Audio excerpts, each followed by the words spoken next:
El cuarto del joven don Alejandro de Mendoza, uno de los solteros más codiciados de Bogotá, estaba sumido en un silencio mortal en 1741. El aire frío de la mañana andina entraba por la ventana abierta, agitando suavemente las cortinas de seda. La escena del crimen era una obra de arte de la contradicción. El lujo del ambiente, con sus muebles de jacarandá y sábanas de lino importado, contrastaba violentamente con la mancha oscura de sangre que se extendía desde la cama. No había señales de lucha, ni de robo. Las joyas de la víctima aún brillaban en la mesita de noche. Era una muerte íntima, un asesinato que no había nacido de la codicia, sino de algo mucho más personal y peligroso. La víctima, don Alejandro, yacía en su cama como si estuviera en un sueño profundo, excepto por el corte fino y brutal que le atravesaba la garganta de oreja a oreja. La precisión del corte, hecho con una navaja afilada, hablaba de una mano firme y de una proximidad aterradora. El investigador jefe de Bogotá, don Diego de la Vega, un noble él mismo, observaba la escena con una familiaridad cansada. Era el tercer joven aristócrata asesinado de la misma manera en los últimos meses. Un depredador silencioso estaba cazando entre la élite de la ciudad y nadie tenía idea de quién era o por qué.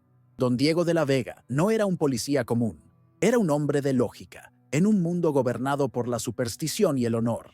Se movía por la habitación, sus ojos expertos absorbiendo cada detalle que los guardias menos astutos habían ignorado. El patrón era idéntico al de los otros crímenes.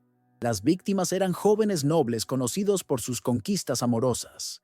El método era siempre el mismo: una navaja, un corte único y fatal.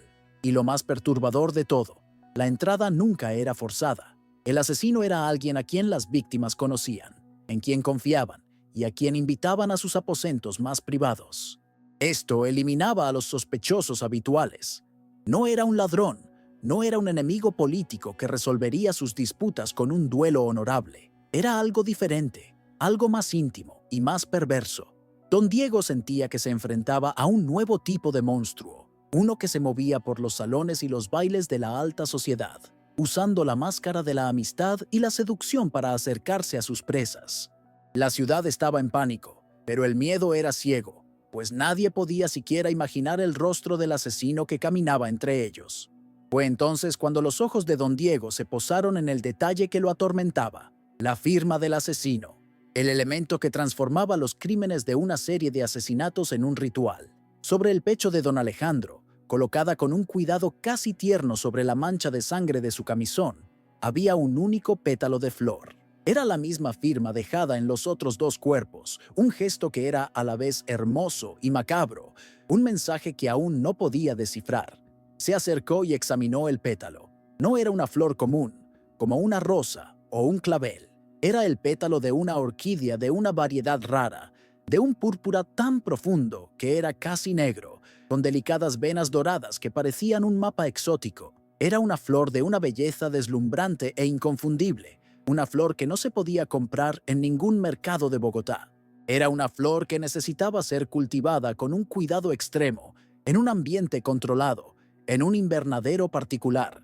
Un escalofrío recorrió la espina dorsal de don Diego, un frío que no tenía nada que ver con la mañana andina.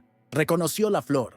Su propia esposa había comentado sobre ella, con una pizca de envidia, en un té reciente. La orquídea de medianoche, como la llamaban, era la joya de la famosa colección botánica de doña María de Cárdenas, la bella y carismática esposa de uno de los hombres más ricos del virreinato, una amiga personal de su propio círculo social. La verdad lo golpeó con la fuerza de un golpe físico, una revelación tan monstruosa que su mente inicialmente se negó a aceptarla. La flor, la firma del asesino, el único vínculo entre las tres víctimas, no pertenecía a un hombre, pertenecía a una dama. El depredador que estaba cazando, el monstruo que se movía silenciosamente por las alcobas de los nobles, no era un caballero traicionado ni un rival celoso.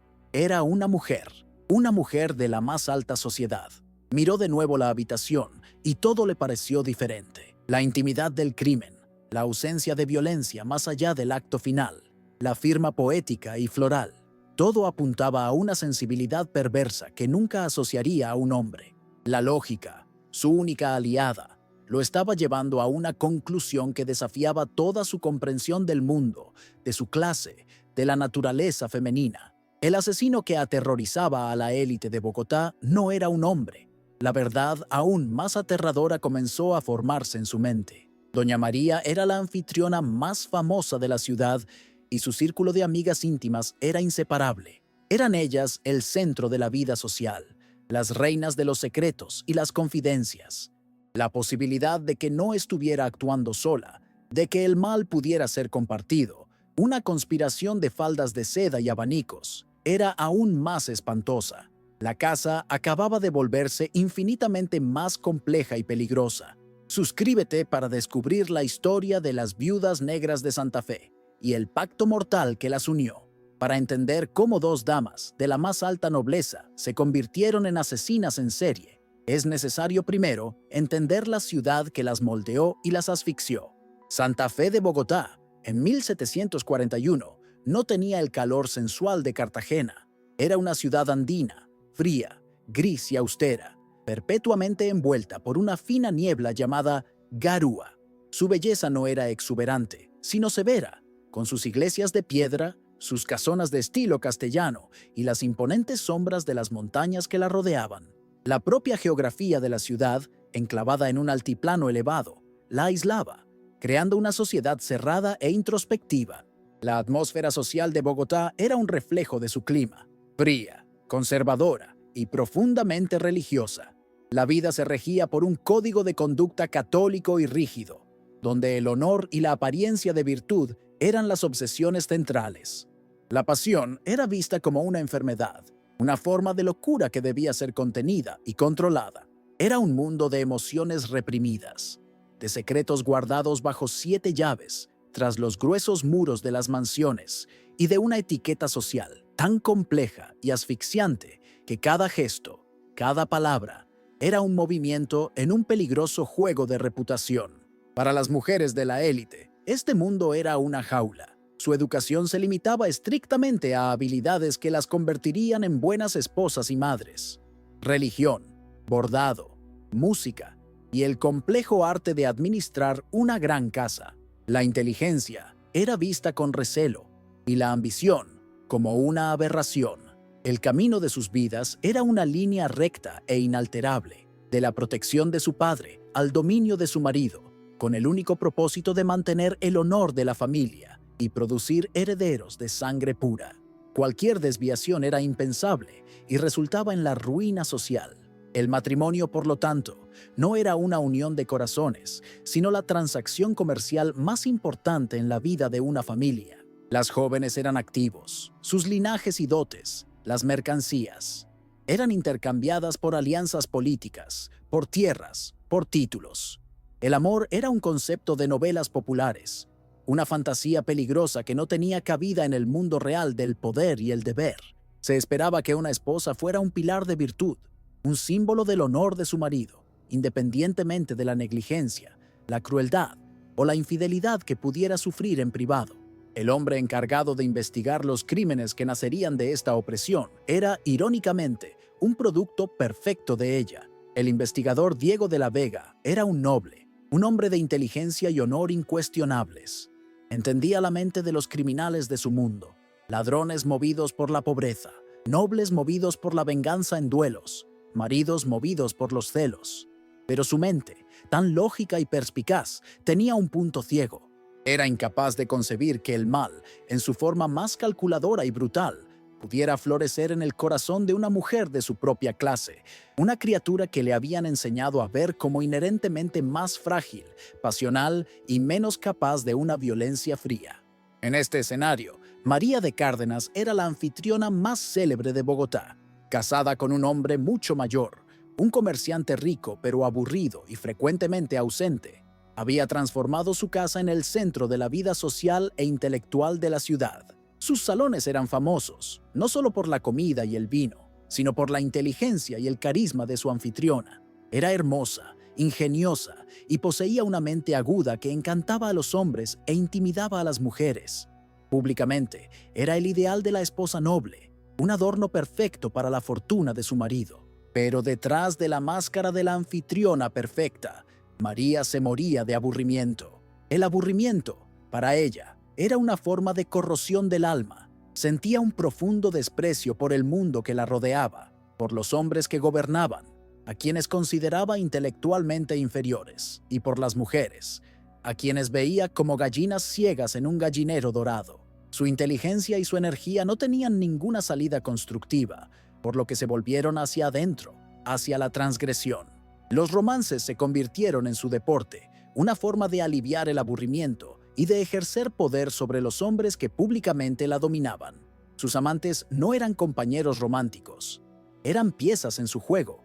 Se deleitaba con la seducción, con la manipulación, con la emoción del secreto y el peligro. Los elegía como quien elige un caballo para una carrera, jóvenes, apuestos, arrogantes y sobre todo, desechables.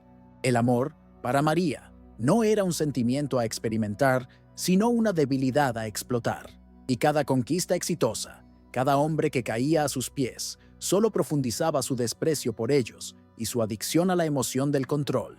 Su única confidente, la única persona en el mundo que conocía una fracción de su verdadero yo, era su mejor amiga, Teresa de Montoya. Teresa era, en muchos aspectos, lo opuesto a María. Donde María era fría y calculadora, Teresa era cálida y emocional.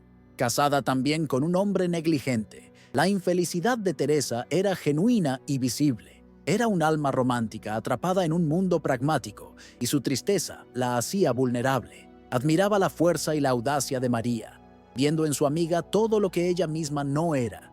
Su amistad era la alianza de los opuestos. María era el sol, y Teresa, el planeta que giraba en su órbita. A María le atraía la lealtad y la profundidad emocional de Teresa, viendo en ella un público perfecto para sus transgresiones. Teresa, a su vez, estaba fascinada por el carisma y la aparente falta de miedo de María. Su amistad era un refugio para ambas, un espacio seguro en una sociedad de juicios, donde podían compartir los secretos de sus infelices matrimonios. Era una amistad que, bajo la influencia de María, se convertiría en una incubadora para el mal. Fue María quien primero cruzó la línea de la infidelidad. Comenzó un romance con un joven teniente del ejército, un hombre conocido por su arrogancia y sus conquistas. Para María, seducirlo fue un desafío, una forma de demostrar que podía tener al hombre que todas las demás deseaban. Le contó cada detalle a Teresa, no con la culpa de una pecadora, sino con el orgullo de una cazadora que exhibe su trofeo. Teresa escuchaba, horrorizada y al mismo tiempo viviendo vicariamente la emoción prohibida. María no se detuvo ahí. Sus romances se convirtieron en un patrón, un juego para evitar el aburrimiento existencial. Veía el adulterio no como un pecado, sino como una forma de arte, una actuación que requería inteligencia, discreción y un control emocional absoluto. Con cada amante que conquistaba y descartaba, su sensación de poder crecía. Estaba subvirtiendo en secreto la misma sociedad patriarcal que la confinaba, usando el deseo de los hombres como un arma contra ellos. Viendo la infelicidad de su amiga, María comenzó a animar a Teresa a seguir sus pasos. Le presentaba el adulterio no como un pecado, sino como un acto de liberación. «Nos tratan como a una propiedad, Teresa», le susurraba en sus tardes de té. «Tenemos derecho a encontrar un poco de alegría, un poco de vida, en otro lugar. Es la única venganza que tenemos». Estaba plantando una semilla, apelando al corazón romántico y hambriento de Teresa. Teresa, al principio, se resistió. La idea la aterrorizaba. El miedo al escándalo, al pecado, estaba profundamente arraigado en ella. Pero la influencia de María, combinada con la soledad de su propio matrimonio, comenzó a erosionar sus defensas. Veía la excitación en la vida de María, el brillo en sus ojos, y lo comparaba con el gris de su propia existencia. La tentación de sentir algo, cualquier cosa, más allá de la tristeza, se hizo cada vez más fuerte. Finalmente, cedió. Con la ayuda de María, que orquestó el encuentro, Teresa inició un romance con un joven poeta. La experiencia fue transformadora. Por primera vez, se sintió deseada, viva. El miedo era constante, pero la adrenalina era adictiva. Compartía cada detalle con María, y sus secretos compartidos las unieron aún más, convirtiéndolas en cómplices, en una hermandad de pecado. Lo que comenzó como una búsqueda de consuelo, rápidamente se convirtió en un juego para ambas. Sus romances se convirtieron en una competencia secreta, una fuente de chismes y risas en sus encuentros privados. Se ayudaban mutuamente a crear coartadas, a escribir cartas codificadas, a engañar a sus maridos estúpidos y negligentes. Se sentían invencibles. Dos jugadoras inteligentes en un mundo de hombres predecibles. La transgresión era su vínculo y el peligro, su droga. El juego secreto de adulterio de María y Teresa las llenó de una sensación de poder e invencibilidad. Se volvieron adictas a la adrenalina, a la compleja logística de sus engaños. Cada encuentro exitoso, cada mentira bien contada, era una pequeña victoria contra el mundo que las oprimía. Se sentían como diosas, moviendo las piezas de un juego que solo ellas entendían, riendo en secreto de la ignorancia de sus maridos y de la previsibilidad de sus amantes. Pero la naturaleza de los juegos es que, eventualmente, una de las piezas se niega a seguir las reglas. La pieza rebelde fue el más reciente amante de María, un joven poeta llamado León. A diferencia de los otros, hombres cínicos que entendían la naturaleza transitoria de un romance, León era un romántico. Cometió el error fatal de enamorarse de verdad. No veía a María como una compañera en una emocionante transgresión, sino como su musa, su alma gemela, y comenzó a soñar con una vida real a su lado, una vida fuera de las sombras. Su pasión, que al principio divertía a María, pronto se volvió sofocante. León comenzó a escribirle poemas desesperados, a exigir más de su tiempo, a hablar de para siempre. No entendía que, para María, no había un para siempre. Solo existía el ahora, la emoción del momento, la necesidad de él, su dependencia emocional. Comenzó a aburrirla. Estaba rompiendo las reglas no escritas de su juego, convirtiendo una diversión en una complicación sentimental. El aburrimiento se transformó en alarma cuando la pasión de León se convirtió en posesividad. Sintiéndose que perdía el control, recurrió a la única arma que posee un amante desesperado, el chantaje. En una carta febril, le dio un ultimátum: o aceptaba abandonar a su marido y huir con él a España, o iría a ver a don Carlos y se lo revelaría todo. Creía, en su romántica ingenuidad, que esto la obligaría a elegirlo. Para María, la carta no fue una declaración de amor desesperado, sino una declaración de guerra. La amenaza de León era la traición suprema. No solo amenazaba su seguridad, intentaba controlarla, aprisionarla en sus propias expectativas, exactamente como lo hacía su marido. Se había revelado como un hombre más que intentaba poseerla. El frío desprecio que sentía por él se solidificó en una decisión pragmática y terrible. León ya no era un amante molesto. Era un problema que debía ser resuelto permanentemente. Con una claridad escalofriante, María se dio cuenta de que la única manera de garantizar su silencio para siempre, la única manera de mantener el control total de su vida, era eliminarlo. La idea de la muerte no la horrorizó. Al contrario, la excitó. Sería el acto final de poder, la transgresión definitiva, la emoción que superaría a todas las demás. Comenzó a planear el asesinato de León, con la misma meticulosa atención al detalle que usaba para planear sus cenas. Le respondió, aceptando reunirse con él para discutir su futuro. El lugar elegido fue un pequeño pabellón de casa abandonado en la propiedad de su familia, un lugar aislado donde no serían molestados. León, exultante, creyendo haber ganado, aceptó de inmediato. Fue al encuentro lleno de sueños sobre la vida que tendrían juntos, sin saber que caminaba hacia su propia tumba, guiado por la mano de la mujer que idolatraba. El arma elegida por María fue un instrumento de una perversa intimidad, la navaja de afeitar de su propio marido. Era una hoja de acero toledano, afilada como un susurro. La escondió entre sus ropas. Cuando León llegó al pabellón, lo recibió con una sonrisa y palabras de afecto. Le dejó creer que había ganado, que estaba dispuesta a abandonarlo todo por él. Lo besó, y fue durante ese abrazo final que actuó. Mientras él la sostenía, con los ojos cerrados en éxtasis, ella sacó la navaja. El movimiento fue rápido, preciso y sin vacilación. Le echó la cabeza hacia atrás y le pasó la hoja por la garganta con un único y largo corte. El shock en los ojos de él, la súbita comprensión de la traición, fue lo último que vio ella antes de que la sangre brotara, caliente y oscura, sobre sus manos y su vestido. Él cayó a sus pies, ahogándose en su propia sangre, y ella solo observó, su corazón latiendo no de pánico, sino de una fría exaltación. Tras el acto, una calma sobrenatural descendió sobre María. No había remordimiento, ni miedo, solo una sensación de poder absoluto que nunca antes había sentido. Se había enfrentado a una amenaza a su libertad y la había erradicado con sus propias manos. Se sintió como una diosa, una verdadera maestra de la vida y la muerte. Esa sensación era más adictiva que cualquier romance, más liberadora que cualquier acto de rebelión. Había encontrado su verdadero propósito. Esa misma noche, convocó a Teresa a su casa con una urgencia que no podía ser ignorada. Llevó a su aterrorizada amiga al pabellón de casa. A la luz de una linterna, le reveló el cuerpo de León. Teresa gritó, retrocediendo horrorizada. Pero María estaba tranquila. Con la misma voz que usaba para discutir patrones de bordado, le contó a Teresa exactamente lo que había hecho y por qué. No se disculpó, se jactó.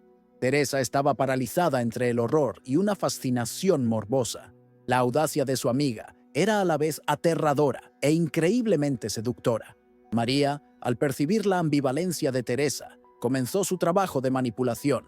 No presentó el asesinato como un acto de autoconservación, sino como un acto de justicia. Intentó meterme en una jaula, Teresa, igual que ellos, dijo.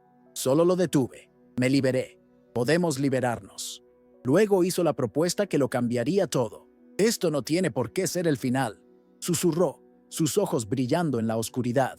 Puede ser el principio. Piénsalo, Teresa. ¿Cuántos hombres como León hay en nuestro mundo? Hombres que nos usan, que nos mienten, que nos ven como una propiedad. ¿Y si pudiéramos castigarlos? ¿Y si pudiéramos ser las juezas que este mundo hipócrita no tiene? Le estaba ofreciendo a Teresa no solo complicidad en un asesinato, sino participación en una sociedad secreta, una cruzada particular. Estaba transformando un crimen sórdido en una filosofía, en una causa.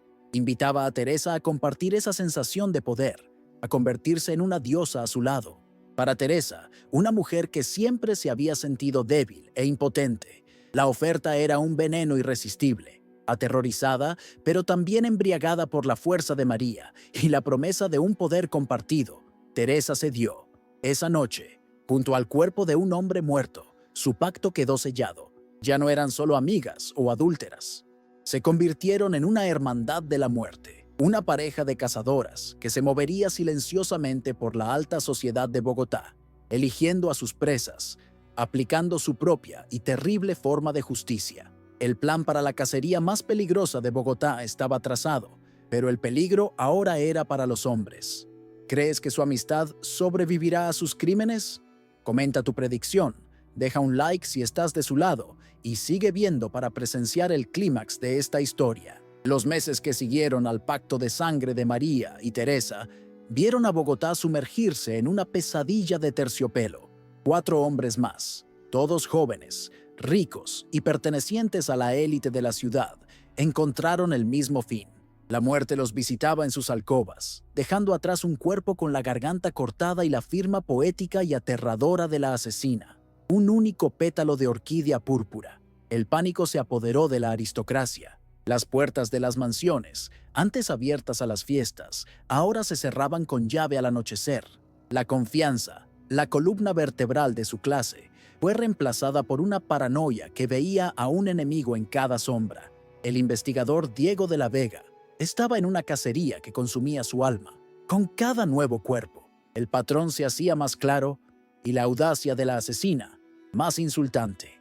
Mientras la ciudad susurraba sobre demonios o una conspiración política, la lógica de la Vega lo llevaba en una dirección que apenas se atrevía a admitir. La orquídea lo atormentaba. Era la única pista real y lo llevaba repetidamente al círculo social de María de Cárdenas y su sombra, Teresa de Montoya. Sin pruebas, no podía actuar, pero su instinto de cazador le decía que las presas que buscaba se escondían a la vista de todos. Inició una vigilancia discreta, sus hombres observando a las 2 amigas día y noche. María, lejos de sentirse intimidada por la investigación, la veía como el desafío final. Sentía la vigilancia de la Vega, y eso la excitaba. Para ella, la cacería se había convertido en un juego de ajedrez personal entre ella y el investigador, y estaba decidida a ganar. «Está cerca», le dijo a Teresa, con un peligroso brillo en los ojos. «Necesitamos un último movimiento, uno que sea tan audaz, tan inesperado, que destruya su teoría y lo humille para siempre. Uno más, y luego paramos». Su arrogancia se había convertido en una sed de victoria total, pero Teresa ya no estaba en el juego. La exaltación de los primeros crímenes se había transformado en un terror corrosivo que la consumía por dentro. Cada campana de iglesia que sonaba parecía anunciar su descubrimiento. Cada mirada de su marido parecía contener una acusación. La atormentaban los rostros de sus víctimas en sus sueños, y el olor a orquídeas la mareaba. «No, María, por favor», suplicó, su voz un susurro tembloroso. «Ya hemos ido demasiado lejos. Debemos parar, huir». Se estaba desintegrando. La culpa y el miedo la convertían en una bomba de tiempo de nervios. María miró a su amiga con una mezcla de desprecio y afecto. Necesitaba a Teresa para su acto final. Usó la misma manipulación que siempre había funcionado. Primero, la seducción. «Somos una, Teresita. Estamos juntas en esto». Luego, la amenaza velada. «Si flaqueas ahora, nos atraparán. Y sabes lo que les pasa a las mujeres que confiesan». Y finalmente, el golpe maestro, apelando a la propia herida de Teresa. «El capitán Ferrero, ¿viste cómo te humilló en el baile? ¿No merece pagar?». La combinación atrapó a Teresa, como siempre. Aceptó, las lágrimas corriendo por su rostro. Se eligió a la última víctima, el arrogante capitán de caballería que, de hecho, había insultado a Teresa en público. Para María, era el peón perfecto para su jugada final. Lo atrajeron a una casa de campo abandonada, con la promesa de un encuentro secreto con Teresa, un cebo que su ego no pudo resistir. Pero la dinámica entre las dos asesinas había cambiado visiblemente. María estaba en la cima de su confianza, fría y concentrada como una cirujana. Teresa, por otro lado, era un manojo de nervios, sus movimientos torpes, sus ojos asustados. El asesinato, el sexto, se ejecutó según el patrón. El capitán, desarmado por sus encantos, fue tomado por sorpresa, pero la ejecución fue desordenada, manchada por el pánico de Teresa. La limpieza de la escena, que antes era un ritual meticuloso, se hizo a toda prisa. Colocaron la orquídea sobre su pecho, un último acto de arrogante desafío por parte de María, y luego huyeron, sumergiéndose en la noche, dejando atrás lo que creían que era otra obra maestra de transgresión y muerte. Pero, en el caos de su apresurada salida, sucedió lo impensable. Con las manos temblorosas y resbaladizas de sudor y sangre, Teresa, al coger su capa, dejó caer algo en el oscuro suelo sin darse cuenta. Era su pañuelo de seda, un regalo de su marido, delicadamente bordado en la esquina con sus iniciales en hilo de oro. TM. El pequeño trozo de tela, un símbolo de su identidad noble, yacía ahora, parcialmente oculto bajo una alfombra, a pocos metros del cuerpo de su última víctima. María, cegada por su propia arrogancia y concentrada en su inminente victoria sobre De la Vega, no notó el error de su cómplice. Prácticamente arrastró a una Teresa en estado de shock fuera de la casa, reprendiéndola por su debilidad. Cabalgaron de vuelta a la ciudad, creyendo que habían cometido el crimen perfecto una vez más. María ya estaba planeando cómo actuaría, sorprendida y horrorizada, cuando la noticia de la muerte del capitán se extendiera a la mañana siguiente. Mal sabían que De la Vega y sus hombres las habían seguido a distancia. Esperó pacientemente a que se fueran, y entonces, con el corazón acelerado, entró en la casa. La escena del crimen era familiar. El cuerpo, el corte, la orquídea. Pero De la Vega sabía que los asesinos en serie, especialmente los arrogantes, acaban cometiendo errores. Comenzó su búsqueda, no de pistas obvias, sino de algo fuera de lugar, algo personal, algo dejado atrás por el pánico. Y entonces lo vio, el brillo del hilo de oro en un monograma, asomando bajo una alfombra persa. Se arrodilló y, usando sus guantes, recogió el pañuelo de seda. Estaba manchado con una pequeña mancha de sangre. Miró las iniciales. TM, Teresa de Montoya. Finalmente la tenía. La prueba física, irrefutable, que lo conectaba no solo a una, sino a ambas. La casa había terminado. Ahora, Era el momento de cerrar la trampa. De la Vega sabía que arrestar a dos de las mujeres más poderosas de Bogotá sería un acto peligroso. Sus maridos usarían toda su influencia para acallar el caso, para desacreditar sus pruebas. No podía arrestarlas en secreto. El arresto debía ser un acto público, un espectáculo tan impactante que la confesión sería inevitable y la interferencia imposible. Descubrió que María daría una gran recepción en su casa la noche siguiente. El escenario estaba listo. Atraparía a las cazadoras en su propia guarida. La recepción en la casa de los Cárdenas era la cúspide de la hipocresía de Bogotá. Toda la élite estaba presente, susurrando con miedo sobre el asesino de la orquídea, sin saber que estaban en presencia de las propias asesinas. María estaba en su elemento, encantadora y en control. Teresa, a su lado, era una figura pálida y nerviosa, bebiendo más vino de lo habitual. Ambas desempeñaban sus papeles, creyéndose a salvo. En el apogeo de la fiesta, las grandes puertas del salón se abrieron. El investigador Diego de la Vega entró, acompañado por 4 de sus guardias. La música se detuvo, las conversaciones cesaron. Un silencio helado cayó sobre la multitud. De la Vega ignoró las miradas de asombro y las preguntas susurradas. Sus ojos estaban fijos solo en 2 mujeres. Caminó lentamente a través del mar de rostros pálidos.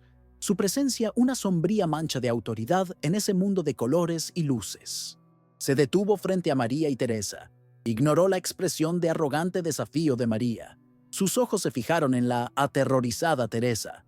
No dijo una palabra, solo abrió lentamente la mano. En la palma de su guante de cuero blanco estaba el pañuelo de seda manchado de sangre, con el monograma TM, claramente visible para todos los que estaban lo suficientemente cerca como para ver. La prueba era silenciosa, personal y absoluta. Al ver el pañuelo, la prueba irrefutable de su error, la mente de Teresa finalmente se hizo añicos. El dique de culpa, miedo y mentiras que había estado conteniendo durante meses, se rompió. Un agudo grito escapó de sus labios y se desplomó en el suelo, desmayada. Al ser reanimada por los criados, la confesión brotó de ella en un flujo histérico e incoherente de palabras, implicando a María, describiendo cada asesinato, cada orquídea, cada sórdido detalle de su pacto mortal. Mientras Teresa se deshacía, revelando todos sus secretos en un charco de lágrimas y humillación, María permaneció perfectamente inmóvil. No intentó huir, no gritó, no negó. Solo observaba a su amiga romperse con una expresión de frío desprecio. Cuando los guardias se movieron para arrestarla, miró a De la Vega, no con miedo, sino con el odio de una reina acorralada por un peón inteligente. Su arrogancia, la fuerza que la había impulsado y cegado, permaneció intacta, incluso en su derrota final y absoluta. El arresto de María de Cárdenas y Teresa de Montoya, en medio de la recepción más elegante de Bogotá, fue la explosión social que la ciudad nunca olvidaría. Ante los ojos horrorizados de sus pares, Teresa, en su histérica confesión, pintó un cuadro de depravación y asesinato que era demasiado grotesco para ser mentira. María, en su desafiante silencio, solo confirmó la narrativa. Fueron llevadas esa misma noche, la histérica y la estatua, dejando atrás un salón lleno de nobles paralizados, el sonido de la música reemplazado por el zumbido del escándalo más monumental de la historia del virreinato. La noticia se extendió por Bogotá como una plaga de fuego. A la mañana siguiente, no se hablaba de otra cosa. Las viudas negras de Santa Fe, como fueron apodadas al instante, eran el único tema. La idea de que 2 damas, 2 esposas, 2 madres de su propia clase pudieran ser las autoras de la serie de asesinatos que había aterrorizado a la ciudad era una bomba que hizo añicos la percepción de orden y seguridad de la élite. La imagen de la mujer noble como un ser de virtud y fragilidad quedó irrevocablemente destruida. La humillación para sus maridos fue total y absoluta. Don Carlos de Cárdenas y don Felipe de Montoya, hombres cuyo honor era su bien más preciado, se convirtieron de la noche a la mañana en objeto de lástima y burla. Eran los maridos engañados, los hombres tan ciegos e incompetentes que no vieron a las serpientes en sus propias camas. Su reputación fue destruida no por un duelo o un mal negocio, sino por la transgresión de sus esposas, la forma más profunda de deshonra para un hombre de esa época. Se encerraron en sus casas, prisioneros de la vergüenza. En los sótanos del tribunal, la confesión de Teresa continuó durante días. Agotada y aterrorizada, y quizás con la esperanza de una sentencia más leve, no escatimó detalles. Describió cada asesinato, desde el primer poeta hasta el último capitán. Contó cómo elegían a las víctimas, cómo las atraían, cómo María ejecutaba los cortes con mano firme y cómo ella, Teresa, colocaba la orquídea sobre los cuerpos. Su confesión fue un testamento completo de la campaña de terror que habían librado. Pero para el investigador de la Vega y para los magistrados, una pregunta perturbadora persistía: el por qué. No había un motivo que encajara en sus categorías de crimen. No había codicia, pues ya eran ricas. No había un único crimen pasional, pues las víctimas eran muchas. La confesión de Teresa sobre el aburrimiento, sobre el juego de poder, sobre la emoción de la transgresión, era un motivo tan ajeno, tan no femenino para la mentalidad de la época, que se negaban a aceptarlo. Necesitaban una explicación que pudieran entender. Así, la narrativa oficial comenzó a construirse, no en base a los hechos, sino a la necesidad de la sociedad de protegerse de la verdad.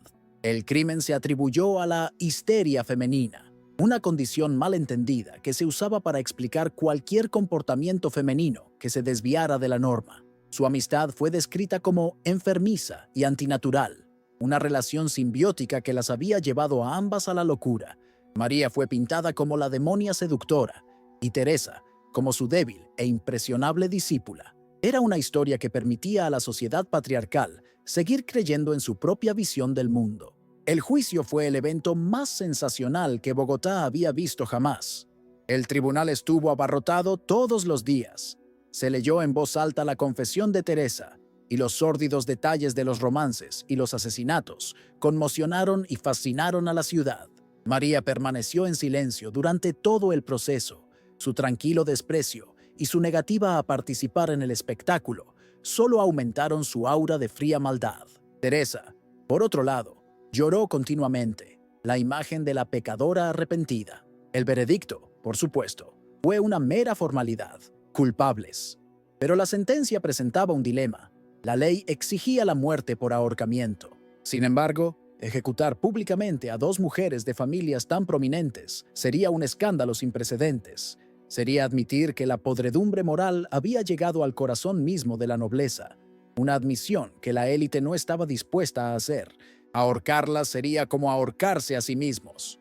Necesitaban una solución que castigara a las mujeres, pero protegiera a la clase. La sentencia fue una obra maestra de la hipocresía colonial. Fueron condenadas no a la muerte, sino al olvido. Fueron sentenciadas a una vida de penitencia en el convento de las Descalzas en Tunja, el monasterio más remoto, severo y aislado del virreinato. Sus nombres serían borrados de los registros familiares, sus propiedades confiscadas.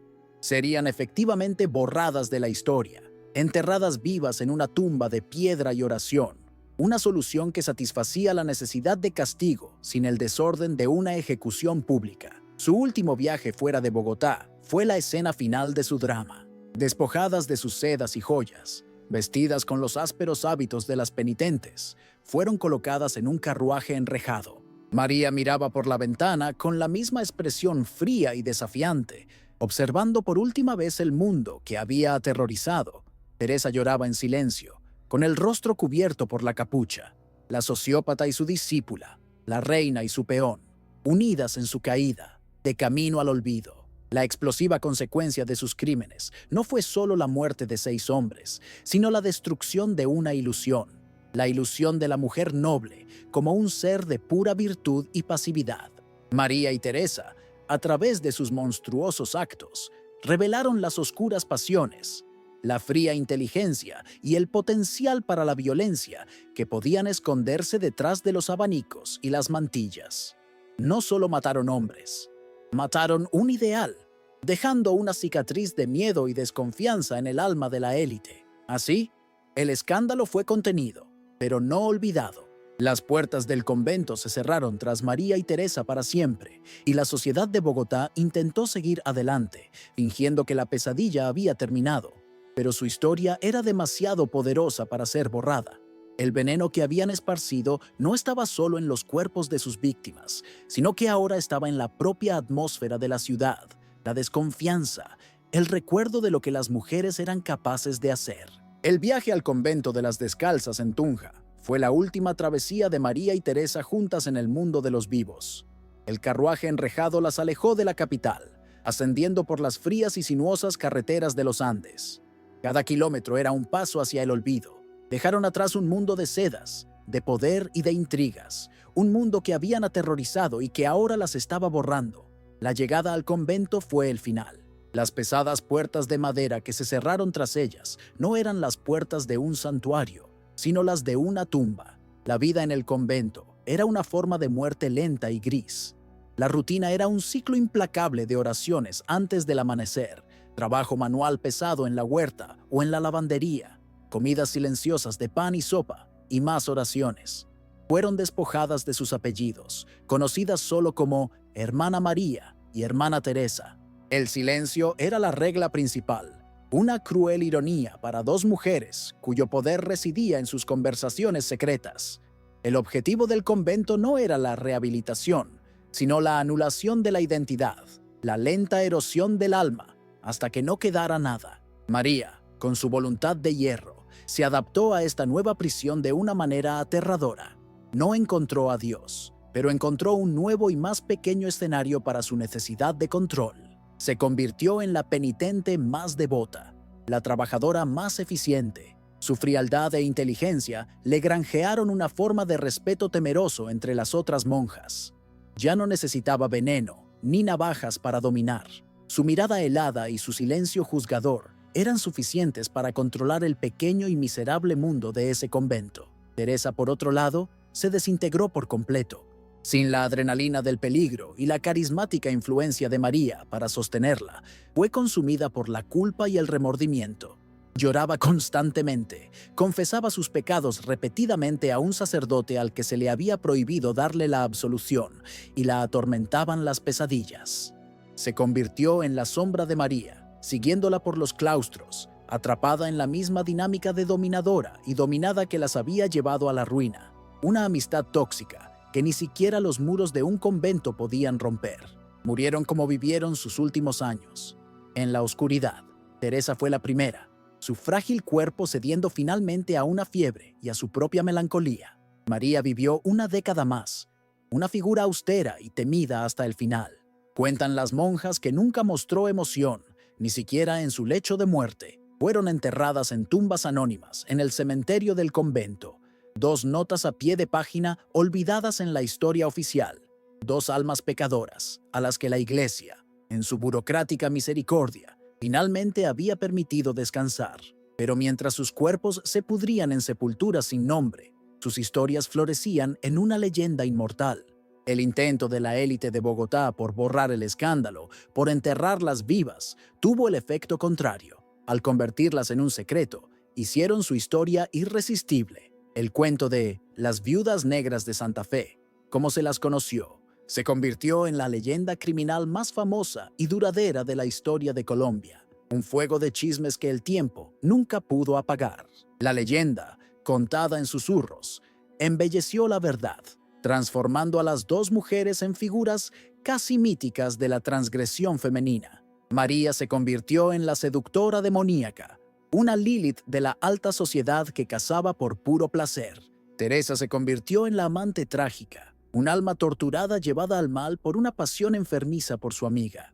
La orquídea, su firma, se convirtió en un símbolo del mal que puede florecer en la belleza más exquisita, una metáfora de la propia élite de Bogotá. Para la sociedad patriarcal, la leyenda sirvió como un sombrío y misógino cuento de advertencia. La historia de ellas se usó como prueba de la naturaleza inherentemente peligrosa e irracional de las mujeres cuando no son controladas por una mano masculina firme. Era una advertencia para los maridos de que vigilaran a sus esposas, para los padres de que controlaran a sus hijas. La transgresión de María y Teresa se usó para justificar la misma opresión que, en parte, la había generado, en un círculo vicioso de miedo y control. Sin embargo, la historia también llevaba una corriente subterránea de poder femenino, por muy perversa que fuera. La leyenda de las viudas negras era la historia de dos mujeres que, atrapadas en un sistema que les negaba cualquier agencia o poder real, crearon su propio poder de la forma más impactante y violenta posible. Se negaron a ser peones y se convirtieron en las jugadoras más mortales del tablero. Aunque monstruosas, sus acciones eran un acto de rebelión radical contra la pasividad que se les imponía. Así, el legado de María y Teresa es un legado de ambigüedad.